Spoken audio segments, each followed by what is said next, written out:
सबसे पहले डॉक्टर साहब नमस्कार, बहुत बहुत स्वागत है आपका। धन्यवाद सौम्या जी। डॉक्टर साहब, बीपी हाँ। के मरीजों को हर एक चीज़ के लिए काफ़ी ज़्यादा परहेज़ करना पड़ता है, तो वहीं अगर कोई किडनी का मरीज़ है तो उसे भी अपनी पूरी ज़िंदगी ये प्रिकॉशंस लेते हुए बितानी पड़ती है। ऐसे में हाई बीपी के मरीज़ को अगर किडनी की दिक्कत हो जाए तो उनके लिए समस्या कितनी गंभीर हो सकती है? हाँ, पहले हम लोग समझेंगे कि किडनी की समस्या किन किन कारणों से होती है। उसमें अगर हम लोग सबसे पहली बात करें तो डायबिटीज़ जो नंबर 1 है, जिसके कारण किडनी की डिजीज होती है, किडनी की बीमारी होती है, सीकेडी होती है। दूसरे नंबर पर जनरली हाइपरटेंशन ही आता है।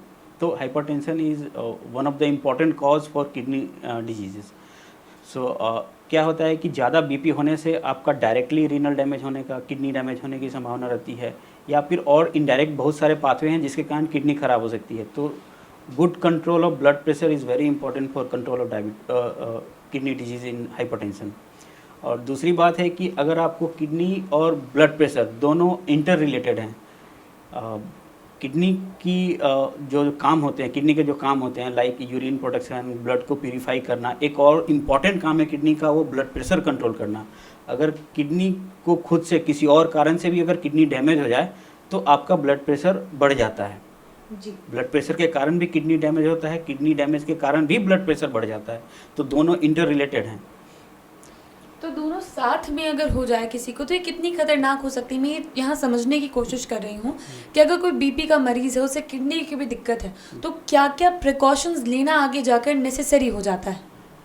एक तो आप ब्लड प्रेशर को अच्छे से कंट्रोल करें। जनरली किडनी के बीमारी प्लस ब्लड प्रेशर दोनों मतलब हाइपरटेंशन दोनों साथ में हो तो जनरली 1 या 2 दवा से कंट्रोल नहीं होता है। वो हम लोग एक्सटेंसिव मैनेजमेंट करना पड़ता है ताकि ब्लड प्रेशर बहुत अच्छे से कंट्रोल में रहे।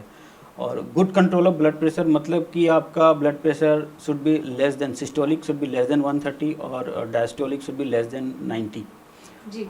सो 132/1/90 इसके नीचे रहना चाहिए।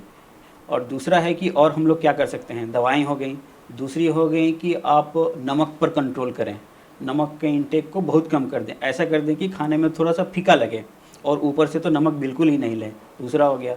तीसरा है कि आप बहुत अच्छा एक्सरसाइज करें, कम से कम आधा घंटा एक्सरसाइज बहुत ज़रूरी है। चौथा, खान पान में ध्यान रखें। खान पान में ध्यान रखें मतलब कि आप जो फ्राइड चीज़ को अवॉइड करें, फ्रूट्स एंड वेजिटेबल्स को ज़्यादा से ज़्यादा खाने में यूज़ करें, काम रहें, एक्सरसाइज करें, रिलैक्स रहें, ये सब चीज़ करें दवाओं के अलावा। डॉक्टर साहब, अभी आप कह रहे हैं काम रहें, रिलैक्स रहें, तो स्ट्रेस की वजह से कितना ज़्यादा उनकी जो बीमारी है बढ़ सकती है? स्ट्रेस के कारण कई सारे हार्मोन्स एक्टिवेट हो जाते हैं। तो हार्मोन्स एक्टिवेट होते हैं, उसमें बहुत सारे हार्मोन्स हैं जिसके कारण ब्लड प्रेशर बढ़ सकता है। वो सब को भी ध्यान में रखना होगा। ज़्यादा कई सारी बीमारियां हैं, देखेंगे कि जैसे हार्ट अटैक है, वो मॉर्निंग में ही क्यों होता है? मॉर्निंग में हार्मोनल इफेक्ट और बहुत सारे स्ट्रेस फैक्टर के कारण होता है। इसलिए स्ट्रेस को हम लोग को हटाना होगा।